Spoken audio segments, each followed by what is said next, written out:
Hi friends, Chembappara natural ബ്യൂട്ടിയിലെ ഒരു പുതിയ വീഡിയോയിലേക്ക് എല്ലാവർക്കും സ്വാഗതം. ഇന്ന് നല്ല വെയിലുള്ള ദിവസമായിരുന്നു കേട്ടോ. ഇപ്പോഴത്തെ ആ വെയിൽ അസ്തമിക്കാറായേ. സൂര്യൻ അസ്തമിക്കാറായി. പടിഞ്ഞാറൻ വെയിലാണിത് കേട്ടോ. സൂര്യൻ പടിഞ്ഞാറ് ചെന്നു. കിളികളൊക്കെ ചേക്കേറാൻ തുടങ്ങി കാറുന്നുണ്ട്. അപ്പോൾ ഇത് പടിഞ്ഞാറൻ വെയിലാണേ.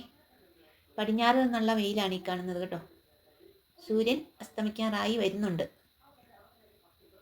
ഇപ്പോൾ സൂര്യൻ ദുർബലനായി പടിഞ്ഞാറ് ചെന്ന് അസ്തമിക്കാറായപ്പോഴേക്കും. അതുകൊണ്ട് നമുക്കൊരു വീഡിയോ പിടിക്കാം. ഇത് ഒരു ബട്ടർ ഫ്രൂട്ടിൻ്റെ തൈയാണ് കേട്ടോ. ഞങ്ങൾക്കുള്ള ഒരു ബട്ടർ ഫ്രൂട്ടിൻ്റെ തൈയാണേ. ഇനി അത് വളർന്നു വന്ന് കായ്ക്കുന്ന എന്നാന്ന് അറിയത്തില്ല കേട്ടോ. നമ്മുടെ കാലത്ത് കായ്ക്കുമോ എന്നറിയത്തില്ല. ഏതായാലും ഇന്ന് നമുക്കൊരു ബട്ടർ ഫ്രൂട്ട് കൊണ്ട് ഒരു ഷേക്ക് ഉണ്ടാക്കാം. ഇതൊരു ബട്ടർ ഫ്രൂട്ട് നന്നായിട്ട് പഴുത്തു വന്നതാണേ. ഇതുപോലെ നന്നായിട്ട് ഞെക്ക് കൊള്ളണം. അന്നേരമാണ് ഇതുകൊണ്ട് ഷേക്ക് അടിക്കാൻ കൊള്ളുകയുള്ളൂ. അതിനു മുമ്പ് ഷേക്ക് അടിച്ചാൽ കയ്പുണ്ടാകും. ഇത് നന്നായിട്ട് പഴുത്ത് ഞെക്ക് കൊള്ളുന്ന ഒരു ബട്ടർ ഫ്രൂട്ടിൻ്റെ പഴമാണേ.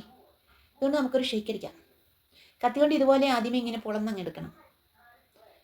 അപ്പോൾ അതിനകത്ത് വലിയൊരു കുരുവുണ്ട്. ഇതിൻ്റെ ഒരു കുരു ഒരു ഭയങ്കര കുരുവാണ് കേട്ടോ. അത് പെട്ടെന്ന് ഇങ്ങനെ അടുത്തിയെടുക്കാവുന്നതേ ഉള്ളേ.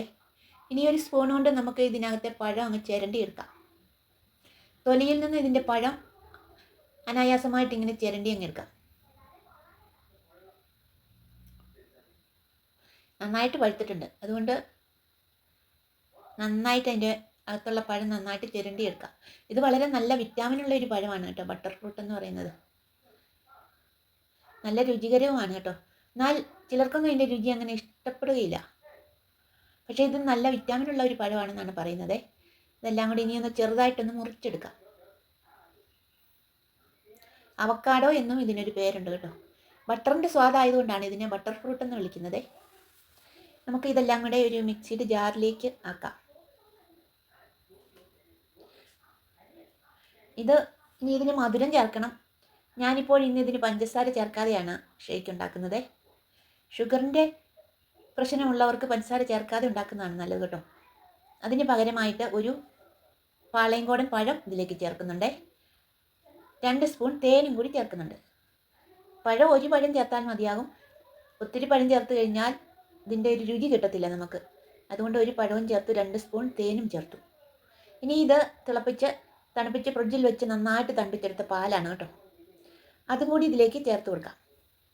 അങ്ങനെ നമുക്ക് ഇത് നന്നായിട്ട് മിക്സിയിലിട്ടൊന്ന് അടിച്ചെടുത്തുകൊണ്ട് വരാം. അപ്പോൾ നമ്മുടെ ഷേക്ക് നന്നായിട്ട് അടിച്ചെടുത്തുകൊണ്ട് വന്നിട്ടുണ്ട് കേട്ടോ. 2 പ്രാവശ്യമായിട്ടാണ് അടിച്ചത്. ഒന്നായിട്ട് അടിക്കാൻ സാധിക്കുകയില്ലായിരുന്നു. അതുകൊണ്ട് നമുക്കിതെല്ലാം കൂടെ ഈ കപ്പിലേക്കൊന്ന് ഒഴിച്ചിട്ട് നന്നായിട്ടെല്ലാം കൂടി ഒന്ന് മിക്സ് ചെയ്തെടുക്കാം. പഞ്ചസാര ചേർത്തില്ലെങ്കിലും ഒരു കുഴപ്പമില്ല, നല്ല സ്വാദാണ് കേട്ടോ. പഞ്ചസാര അധികം ചേർക്കാതിരിക്കുന്നതാണ് നല്ലത്.